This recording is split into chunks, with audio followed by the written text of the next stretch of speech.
அக்னி defence academy இன்னைக்கான வீடியோல BSF constable and assistant sub இன்ஸ்பெக்டருக்கான ரெக்ரூட்மெண்ட் நோட்டிஃபிகேஷன் இப்போ அஃபிஷியலா வெப்சைட்ல ரிலீஸ் பண்ணிட்டாங்க. ஸோ அதில் இருக்க A to Z ஃபுல் டீட்டெயிலை பற்றி பார்க்க போகிறோம். ஸோ நீங்கள் இந்த செலெக்ஷனுக்கு எலிஜிபிளா இருந்தீங்க அப்படின்னா உங்களுக்கான தகுதிகள் என்னென்னலாம் கேட்டிருக்காங்க, ஸோ எப்படி இதை ஃபர்தராக ப்ரொசீட் பண்ணணும், செலெக்ஷன் ப்ராசஸ் என்னென்ன அப்படின்ற A to Z டீட்டெயில் கிளியராக அந்த வீடியோவில் வந்துடும். ஸோ வீடியோவை கவனமாக வாட்ச் பண்ணுங்க. நம்மளோட பயிற்சி மையத்தில் இந்திய ராணுவம், துணை ராணுவ படைப்பிரிவுகள், அதற்கு அடுத்ததா பாராமிலிட்டரி ஃபோர்ஸஸ் உள்ளிட்ட அனைத்து பிரிவுகளுக்குமான கிளாஸஸ் நடக்குது. So willing to join uniform service அப்படின்னா ஷியராக கிளம்புவாங்க. ஒரே முயற்சியில் உங்களை 100% வெற்றியாளராக்கி இங்கேருந்து யூனிஃபார்மோட அனுப்புகிறோம். ஓகே, வீடியோக்குள்ள போகலாம். இப்போ நீங்கள் ஸ்க்ரீனில் பார்த்துட்டு இருக்கிறது தான் பிஎஸ்எஃபோட அதிகாரப்பூர்வ இணையதளத்தில் வெளியிட்ட நோட்டிஃபிகேஷன்.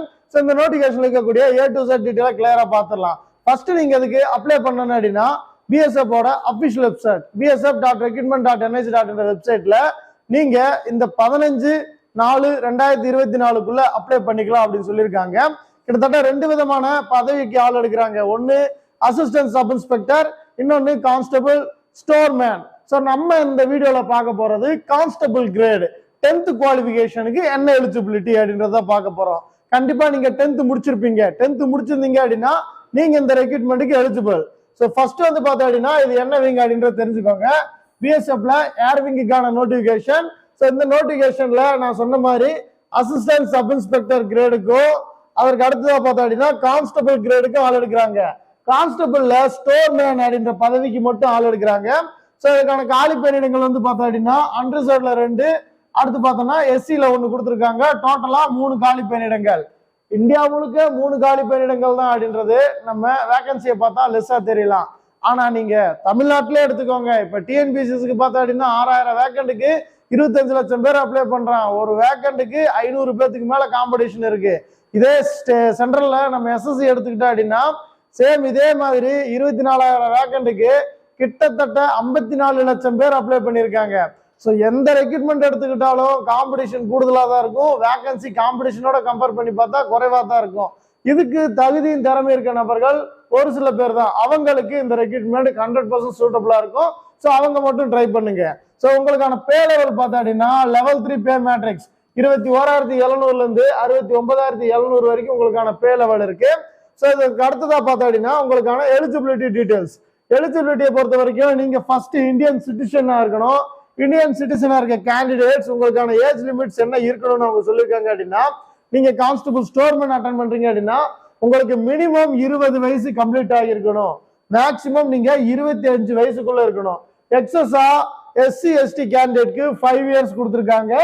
ஓபிசி கேண்டிடேட்ஸ்க்கு 3 இயர்ஸ் கொடுத்துருக்காங்க. ஸோ நீங்க எஸ்சி எஸ்டினா 30 வயசு வரைக்கும் அப்ளை பண்ணலாம். ஓபிசி அப்படின்னா 28 வயசு வரைக்கும் நீங்க அப்ளை பண்ணலாம். ஸோ உங்களுக்கான வயது வரம்பு இவ்வளவுதான். இதுக்கு அடுத்ததா பிசிக்கல் ஸ்டாண்டர்ட்ஸ் உங்களுக்கு என்ன இருக்கும் அப்படின்றது கொடுத்துருக்காங்க. ஸோ ஃபர்ஸ்ட் வந்து பார்த்தா அப்படின்னா நீங்க இந்த 165 சென்டிமீட்டர் ஹைட் இருக்கீங்க அப்படின்னா இந்த constable ஸ்டோர்மேனுக்கு எலிஜிபிளான candidates.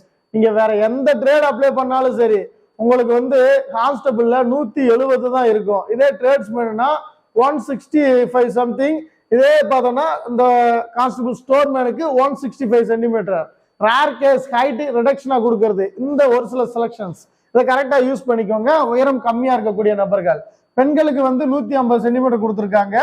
Just minimum 80 centimetre இருக்கணும். விரிவடைந்த நிலையில 5 சென்டிமீட்டர் எக்ஸ்பெண்ட் பண்ண தெரியணும். ஸோ இவ்வளவுதான். வெயிட்டை பொறுத்த வரைக்கும் ஹைட்டுக்கு ஏற்ற வெயிட் பிஎம்ஐ சார்ட்ல என்ன கொடுத்துருக்காங்களோ அது இருக்குன்னு தான் போதுமானது. அடுத்ததான் இதுக்கான கல்வி தகுதி. கல்வி தகுதியை பொறுத்த வரைக்கும் 10th பாஸ் பண்ண கேண்டிடேட்ஸ் மெட்ரிகுலேஷன்ல 10th பாஸ் பண்ணிருக்கணும். 10th பாஸ் பண்ணியிருந்தா நீங்க அதற்கு அப்ளை பண்ண தகுதியான நபர். ஸோ உங்களுக்கு எக்ஸஸா அவங்க கேட்கறது 2 இயர்ஸ் ஒர்க்கிங் எக்ஸ்பீரியன்ஸ். 2 வருஷம் நீங்க எக்ஸ்பீரியன்ஸ் சர்டிபிகேட்ஸ் வாங்கி வச்சிருக்கணும் இந்த ஸ்டோர்மேன் பதவிக்கு. இந்த எக்ஸ்பீரியன்ஸை நீங்க எங்கெங்கெல்லாம் வாங்கலாம் அப்படின்னு அவங்க சொல்லியிருக்காங்க. ஃபர்ஸ்ட் வந்து பார்த்தா அப்படின்னா கவர்மெண்ட் செக்டார். கவர்மெண்ட்ல நீங்க நான் பெர்மனன்ட் டெம்பரவரியாவோ டெபுடேஷன்ல ஒர்க் பண்ணீங்க அப்படின்னா வாங்கிக்கலாம். அப்படி இல்லை அப்படின்னா பப்ளிக் செக்டார், நீங்க வங்கிகள் இல்லைன்னா ஏதாவது பொதுத்துறை நிறுவனங்கள்ல வேலை பார்க்குறீங்க அப்படின்னா டெம்பரவரி ஆர் பர்மனன்ட் இருந்தீங்க அப்படின்னா நீங்க அதற்கு வந்து எக்ஸ்பீரியன்ஸ் சர்டிஃபிகேட் வாங்கிக்கலாம். அடுத்து பார்த்தோம்னா autonomous organisations and company or private firms or institutions. So இந்த மாதிரியான இடங்கள்ல பிரைவேட் செக்டார் இன்ஸ்டிடியூஷன்கள்லயோ இல்லை அப்படின்னா ஏதாவது ஒரு நிறுவனங்கள்லயோ நீங்க வேலை பார்த்ததுக்கான 2 years எக்ஸ்பீரியன்ஸ் அட்டாச் பண்ணி அனுப்புனா போதும்.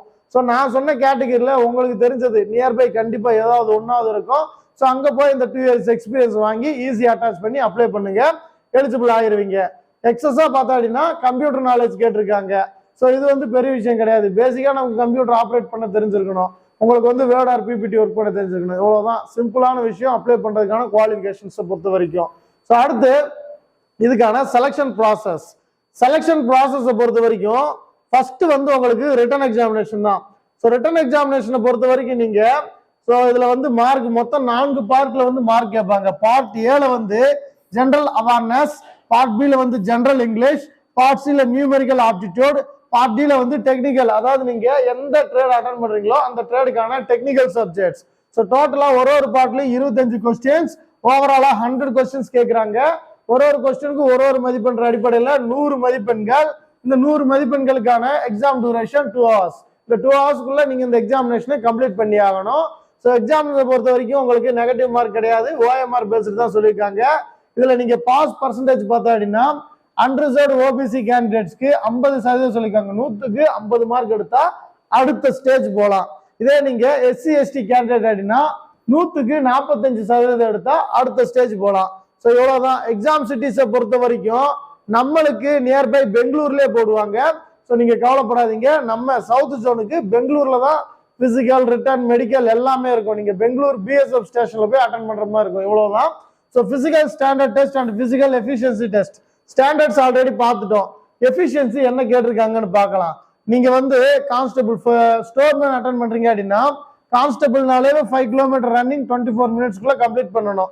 இதே உமன்ஸ் அப்படின்னா நீங்க 1.6 கிலோமீட்டர் ரேஸ் 8 minutes 30 செகண்ட்குள்ள கம்ப்ளீட் பண்ணணும். ஸோ இவ்வளவுதான் உங்களுக்கான பிசிக்கல் டெஸ்ட். இதை முடிச்சிட்டீங்க அப்படின்னா டாக்குமெண்டேஷன் முடிச்சிட்டீங்க அப்படின்னா மெடிக்கல் எக்ஸாமினேஷன். ஸோ மெடிக்கலை பொறுத்த வரைக்கும் நான் ஆல்ரெடி சொன்ன மாதிரி கிட்டத்தட்ட 12ல இருந்து 15 மெடிக்கல் செக் பாயிண்ட்ஸ் இருக்கு. ஸோ இது எல்லாத்தையுமே செக் பண்ணுவாங்க. அது எல்லாத்துலயும் உங்களுக்கு ரிஜெக்ஷன் இல்லை அப்படின்னா அடுத்த ஸ்டேஜ் போவீங்க. ஸோ மெடிக்கல் முடிச்சவங்க அதுக்கு அடுத்ததான் ஃபைனல் மெரிட்.